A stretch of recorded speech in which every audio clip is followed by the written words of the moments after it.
जी हम, just like humans, fish can't survive in hypoxia. Hypoxia के आगे उसने क्या दे एडिस्ट दे दिया। एडिस्ट बेसिकली एक लातीनी जुबान का लफ्ज है जिसका मतलब होता है, ये देखें एडिस्ट। एडिस्ट मीन्स दैट इज, इसका मतलब एडिस्ट को क्या दे रहा है वो, साथ ही वो उसकी वजाहत दे रहा है वो। एडिस्ट मीन्स दैट इज, एडिस्ट mean that is, that is mean यानी level of oxygen scarcity, level of oxygen scarcity की वो बात करता है, यानी ऑक्सीजन की कमी। मतलब अगर वो मुश्किल वर्ड दे रहा है तो वो किसी न किसी तरह वो आपको क्लू ऐसा दे जाएगा जहां से आप आसानी से जो उस वर्ड की सेंस जो अंदाजा लगा सकते हैं। Just like humans fish can't survive in hypoxia, hypoxia एडिस्ट का वो क्या कह रहा है, लेवल्स ऑफ ऑक्सीजन स्कैसिटी। साथ ही वो आई की सूरत में, वो एग्जाम्पली ग्रैश की सूरत में, वो एम डैश की सूरत में, वो आपके कह सकते हैं कि ब्रैकेट्स की सूरत में, ठीक है, पैरेंथेसिस की सूरत में, यानी पंक्चुएशन मार्क भी ऐसा रोल, या फिर वो समटाइम क्या करता है, एक्सप्लेनेटिव वर्ड्स आपकी यूज कर लेता है, यानी आपके रिलेटिव प्रोनाउंस का इस्तेमाल कर लेता है, जहां से आप आसानी से जो है इस क्वेश्चन को जो वो असेस कर लेते हैं। ये तो जब हम इस क्वेश्चन को अटेम्प्ट करेंगे जाके, तो ऑटोमेटिकली हम जितनी भी इसकी टेक्निक्स हैं इस क्वेश्चन को टैकल करने की, उनको आप इंशाल्लाह जो हम प्रैक्टिकली उनको एक्सेस करेंगे। जी। जैसे यहाँ पर ऑप्शन दे रहा है कि बेसिकली हाइपोक्सी का क्या मतलब है जी, हाइपोक्सिया जम्पशन है, लैक ऑफ वाटर है, लैक ऑफ ऑक्सीजन है, लैक ऑफ फूड है। The correct answer is Charlie, lack of oxygen. अच्छा, समटाइम एक और क्वेश्चन आ जाती है, जैसे हम कहते हैं कि ही एनीवन कैन, जी, एनी एनीवन कैन deceive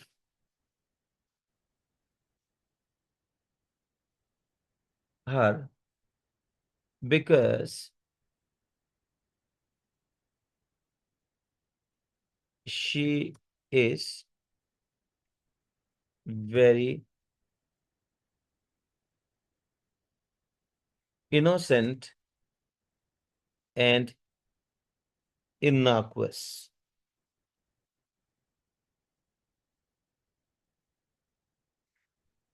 अच्छा, अब यहाँ पे वर्ड को क्या कर रहा है, वो अंडरलाइन कर रहा है, कह रहा है जी इनक्वस का क्या मतलब है, इनक्वस का क्या मतलब है। एक चीज ध्यान में रखिएगा, एंड के साथ जब दो वर्ड लिंक किए जाते हैं वो अपने स्ट्रक्चर और अपनी सेंस में ऑलमोस्ट सिमिलर होते हैं। अगर इधर पॉजिटिव वर्ड है तो अंडरस्टूड इधर भी पॉजिटिव होगा। यू कांट से, आप कभी भी एंड के साथ लिंक नहीं कर सकते, he is very kind and cruel. देखिए जी, काइंड की मतलब है सॉफ्ट हार्टेड कह सकते हैं, जेंटल कह सकते हैं। क्रूअल का मतलब रुथलेस कह सकते हैं, हार्टलेस को कह सकते हैं, जालिम को कह सकते हैं। एंड के साथ जब भी दो वर्ड लिंक किए जाते हैं उन दोनों का सेंस जो होता है वो सिमिलर होता है। Positive and positive, negative and negative, adjective and adjective, noun and noun, adjective adjective, verb and verb, adverb adverb. ठीक है, यानी एंड के साथ लिंक होने वाले जो वर्ड्स होते हैं वो अपनी रैंकिंग में और अपनी सेंस में, अपनी कॉनोटेशन में जो होते हैं वो सिमिलर होते हैं। आप एंड के साथ दो मुतजाद लफ्जों को कभी भी लिंक नहीं कर सकते। You can't say is very kind and cruel, वो बड़ा काइंड एंड क्रूअल, जस्ट आपने उनकी साउंड मैच नहीं करनी। एक्चुअली एंड के साथ आपने उनकी सेंस को मैच करना हो, आपने उनकी सेंस को मैच करना होता है। तो एक ये भी टेक्निक है कि आप वर्डों की जो डिफिकल्ट वर्ड्स जो आपकी आती हैं, नॉन वर्ड्स आती हैं, आप उनका अंदाजा लगा सकते हैं। जैसे she is very innocent and innocuous, अभी मैंने आपको एक टेक्निक बताई है कि एंड के साथ लिंक होने वाले जो वर्ड हैं उनकी सेंस सिमिलर होती है। पॉजिटिव है तो उधर भी पॉजिटिव होगा, इधर नेगेटिव है तो उधर भी नेगेटिव होगा, इधर नाउन है तो उधर भी नाउन होगा, इधर एडजेक्टिव है तो दूसरी तरफ भी एडजेक्टिव होगा। ठीक है, अगर इनोसेंट का मतलब मासूम है, यानी सिंपल है, तो इसका मतलब अनाकोस का मतलब भी सिंपल एंड इनोसेंट हो जाए। ठीक है। एंड के साथ लिंक होने वाले जो वर्ड्स होते हैं वो अपनी सेंस में हमेशा सिमिलर होते हैं। जबकि कॉन्ट्रास्ट में जब आपने जाना है तो वो आता है बट के साथ। बट के साथ क्या होता है कि अगर एक तरफ पॉजिटिव वर्ड है तो दूसरी तरफ नेगेटिव होगा, अगर एक तरफ नेगेटिव है तो दूसरी तरफ पॉजिटिव होगा। जैसे वर्ड यहां पे हमारे पास आ जाती है, marriage has many challenges. Marriage के बहुत से चैलेंजेस है, but celibacy has no pleasure. इसका मतलब है कि यहां पर हमने, या हमारा हैज के साथ किसको हमने लिंक किया, हमारा ये सब्जेक्ट है। इसका मतलब है कि यहां पे अगेन हमने हैज यूज किया तो हमारी वर्ड आ गई सेलिबेसी। मीन्स टू से कि सेलिबेसी जो है वो कॉन्ट्रास्ट है किसका, मैरिज का। सेलिबेसी क्या है, वो कॉन्ट्रास्ट है किसका, मैरिज का। अगर मैरिज का मतलब होता है शादी, तो इसका मतलब है कि सेलिबेसी का क्या मतलब होता है, सिंगल, बंदे का अकेला होना। अरे ये marriage means to be in a state of marriage. Celibacy क्या मतलब होता है, to be in state of single being.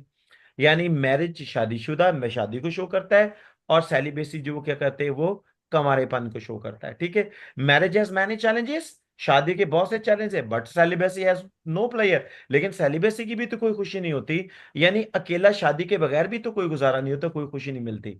इसका मतलब है कि हमने यहाँ पे उसकी सेंस फाइंड करनी है। सेलिब्रिटी है, पॉवर्टी है, फेस्टिविटी और सिंगल बीइंग है। मतलब आपको वो, आपसे वो आप क्वेश्चन की सूरत में आपसे वो सिनोनिम्स भी पूछ तक सकता है, वो एंटोनम भी पूछ सकता है। आप ये बात नहीं है कि अगर आपने प्रीवियस पेपर में कहीं ये देखा कि जस्ट यू वो सिनोनिम पूछ सकता है, तो हाउ कैन यू गेस के वो एंटोनम आपसे नहीं पूछ सकता। इसका मतलब है यस। कि क्वेश्चन में आपसे वो एंटोनिम भी पूछ सकता है और सिनोनिम भी पूछ सकता है। स्पेसिफिक डिटेल में क्या होता है कि आपसे वो क्वेश्चन करता है हाउ के साथ, अब वेन के साथ क्वेश्चन करता है, वेयर के साथ क्वेश्चन करता है, वाई के साथ क्वेश्चन करता है, हु के साथ। जब आप से क्वेश्चन वो how, when, where, why and who के साथ वो क्वेश्चन करेगा, आप बेशक उस क्वेश्चन को ऑप्शन में, या वो आपको ऑप्शन भी दे सकता है। अगर वो आपसे कहता है कि आपने रिप्रोड्यूस करना है, तो आपने हाउ का आंसर, वेन का आंसर, वेयर का आंसर, वाई का आंसर, हु का आंसर क्या करना है, आपने कंप्लीट स्टेटमेंट की सूरत में देना है, जो कि इन ऑल एस्पेक्ट जो होगी आपकी स्टेटमेंट जो होगी क्या होगी, एक परफेक्ट सेंस देने वाली होगी। जैसे Chinese have made a lot of progress in the recent past. अब हमने यहां पर क्या कर दिया, इन द रिसेंट पास्ट का मतलब है कि हमारे पास सिक्सटीज आ गई, सेवेंटीज आ गई, एटीज आ गई, नाइनटीज आ गई। हमने बिल्कुल जो माजी करीब है उसके मुताबिक हमने आंसर करना है, क्योंकि इन द रिसेंट पास्ट की जो फ्रेज है, ये जो आपके प्रेपोजिशनल फ्रेज है, ये बेसिकली आपका एडवर्ब ऑफ टाइम को इंडिकेट करती है। ये आपका एडवर्बियल है। ये एडवर्बियल आपसे क्या पूछता है, आपके टाइम की लेंथ को पूछता है, कि बेसिकली आपके टाइम की लेंथ कौन सी है जो इन क्वेश्चन है। जी। और वो आपसे पूछ रहा है कि the Chinese have made a lot of progress in the recent years. Recent years कौन सी आ गई, इसका मतलब आपने माजी करीब की तरफ जाना है, तो आपकी सिक्सटीज है, सेवेंटीज है, eighties, nineties. The correct answer is nineties. Perception of an idea, sometime ये बड़ा टेक्निकल क्वेश्चन होता है जी, परसेप्शन ऑफ एन आइडिया का। परसेप्शन ऑफ आइडिया में वो करता क्या है कि स्टेटमेंट दे के वो जो स्टूडेंट है, जो आंसर करने वाला, उसके रेमोक्रम पे छोड़ देता है। वो खुद इसको टू स्ट्रेंथन और weaken the statement according to your own understanding. वो आप पे छोड़ देता है कि आप बेसिकली इसका आंसर कैसे रिप्रोड्यूस करते हैं। फॉर एग्जांपल, एक आपके पास पैराग्राफ आया है, उसमें वो क्वेश्चन कर रहा है, Kashmir is always crowded with the visitors. वो इट इज, वो आपको लीव कर जाता है, आप पे लीव कर जाता है इस बात को कि आप इसको कैसे जो वो डिस्क्राइब करते हो। दो तरह, आप या तो ऐसी स्टेटमेंट को वीकन करोगे या आप स्ट्रेंथन करोगे। अगर आप वीकन करोगे तो आप क्वेश्चन को, आप जनरली क्या करते हो, आप जो वो बट के साथ शुरू कर देते हो, या कोई भी आप एक ऐसी एडवर्ब दे देते हो जो कि कॉन्ट्रास्ट को शो करेगी। जब आप स्टेटमेंट के कॉन्ट्रास्ट में जाओगे तो इसका मतलब उस आइडिया को आप वीक कर रहे हो। अगर आप उसकी कॉन्ट्रास्ट में एडवर्ब जो यूज करते हो वो कॉन्ट्रास्ट में नहीं जा रही, तो इसका मतलब आइडिया को स्ट्रेंथन कर रहे हो। But there are only a few places for visiting. जब आप कहते हैं वो स्टेटमेंट है, Kashmir is always crowded with the visitors, और आप आंसर करते but there are only a few places for visiting, इसका मतलब है कि आपने उस आईडी को वीक किया, क्योंकि एग्जामिनर ने आप पे छोड़ दिया था कि आप इस जो स्टेटमेंट को, इस क्वेश्चन को किस तरह अपने अंदाज में ढालते हो। दस या दूसरी तरफ आप ये कहते हैं द सैनिक beauty of Kashmir is beggars description, दूसरी तरफ कहते हैं कि कश्मीर की जो खूबसूरती वो बयान से बाहर है, इसका मतलब है कि आप उसको पॉजिटिव रिस्पॉन्स कर रहे हो स्टेटमेंट को। और जनरली क्या होता है कि आपने जो एड्रेस करना था आपने पॉजिटिव ही करना होता है, ठीक है। उसके बाद टोन मूड एंड स्टाइल के ऊपर भी क्वेश्चन होती है कि एग्जामिनर अपना जो राइटर का जो मूड होता है उसको भी आपने असेस करना होता है। It explains the tone mood and style of the writer, ironical है, सार्केस्टिक है, ह्यूमरस है, विटी है, सैड है, वो किस किस्म की उसकी टोन आ जाती है। समटाइम वो ऐसा क्वेश्चन आपसे पूछ सकता है कि इस क्वेश्चन में, इस पैराग्राफ में आपका जो राइटर है उसकी टोन क्या है, ठीक है। ironical है, sarcastic है, humorous है, witty है, sad है। here comes the early bird, here comes the early bird। इसकी रूटीन ये कि क्लास में हम रूटीन में क्लास ले रहे होते हैं, एक बच्चे को रोजाना 10 मिनट लेट आने की आदत है। आज क्लास का मूड भी अच्छा है, टीचर का मूड भी अच्छा है, तो जैसे वो बच्चा एंटर होता है टीचर कहते हैं here comes the early bird। Basically ये कह कुछ और रहा है, मुराद इसका कुछ और है। और जब आप कहें ए और मतलब बी हो तो बेसिकली वो आयरनी होती है, यानी कहना पॉजिटिव मुराद नेगेटिव, कहना नेगेटिव मुराद पॉजिटिव होता है, ठीक है। यानी आप कॉन्ट्रास्ट में जब आइडिया टोन में जब आप कॉन्ट्रास्ट लेके आते हो तो बेसिकली वो आयरनी होती है। जैसे इसमें में वो क्या कह रहा है, अरोनिकल अजित here comes the early bird, mean ironical tone है। अगर आपने इंटरमीडिएट लेवल पे एक क्या कि आपने एक लेसन पढ़ा था the man who was hospital.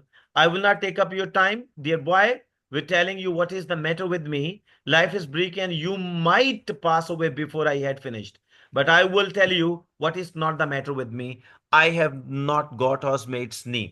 Basically एक आदमी जो क्लेम करता है कि मेरे अंदर सैकड़ों बीमारियां हैं, वो डॉक्टर के पास जाता है और डॉक्टर को कहता है कि माय डियर, इससे पहले कि मैं अपनी बीमारियों की तफसील बयान करूं, मैं ये बताता हूं कि मुझे कौन सी बीमारी नहीं है, क्योंकि जिंदगी मुख्तसर है और कोई पता नहीं डॉक्टर साहब आपने कब मर जाना है।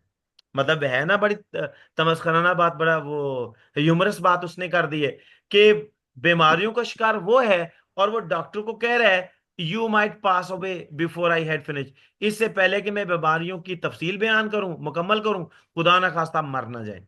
बेसिकली उसकी टोन यहाँ पर क्या है, वो ह्यूमरस टोन है। हम इन इन क्वेश्चन को भी हम एड्रेस जरूर करेंगे।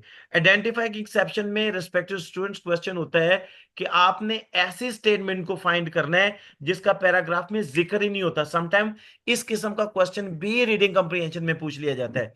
To point out the fact that has not been mentioned in the given statement, जो पैराग्राफ में होता ही नहीं है वो आपसे पूछ लिया जाता है। If you push the button, Mr. Stewart told him, somewhere in the woods, someone you don't know will die, in return for which you will receive a payment of $50,000। यानी वो कौन सी बात, you will receive a payment of $50,000, बिल्कुल यहां पे मौजूद है। Someone you don't know will die, बिल्कुल somewhere in the world someone you don't know will die, ये भी मौजूद है। उसके बाद है the reward is only for pushing the button, जाहिर है जी इनाम उसको मिलेगा जो बटन दबाए। Mister author will die, mister author मरेगा, यहाँ पे मिस्टर ऑथर का जिक्र ही नहीं है। आइडेंटिफाइंग एक्सेप्शन का मतलब होता है कि एक ऐसी स्टेटमेंट को फाइंड आउट करना, एक ऐसी फैक्ट को बयान करना जिसका पैराग्राफ से ताल्लुक ही नहीं बनता, ठीक है। तो इसमें जो आपकी एक्सपेक्टेड क्यूरीज होती हैं जी, आपका पैराग्राफ कहां से आ सकता है। देखिए जी, आपका पैराग्राफ मेडिसिन से आ सकता है, बॉटनी से आ सकता है, जुआलॉजी से, फिजिक्स है, केमिस्ट्री है, लिटरेचर है, म्यूजिक है, लॉ है, फिलोसफी है, हिस्ट्री है, इकोनॉमिक्स है, सोशियोलॉजी, और गवर्नमेंट के कोई करंट सिचुएशन जो होती है उसके ऊपर भी ये पैराग्राफ जो आपका बन सकता है। हमारी इसके ऊपर ये वर्कशॉप है, वर्कशॉप इंशाल्लाह हम जैसे ही अपना ये सेशन स्टार्ट करेंगे तो इंशाल्लाह मैं आपको वर्कशॉप में लेके जाऊंगा, वहां पर इन क्वेश्चन को हम इनके आंसर्स भी फाइंड करेंगे। और हमारा जो सेकंड लेक्चर होगा जो कि एक रेगुलर सेशन में जाएगा, उसमें इंशाल्लाह मैं आपको वर्कशॉप में ले जाके ये तमाम जो हमारा ऑपरेशनल जो फंक्शन होगा उसको हम देखेंगे। So this is what I wanted you teach you today. Thank you very much. अब आपकी जी मैं क्वेश्चन लेना चाहूंगा।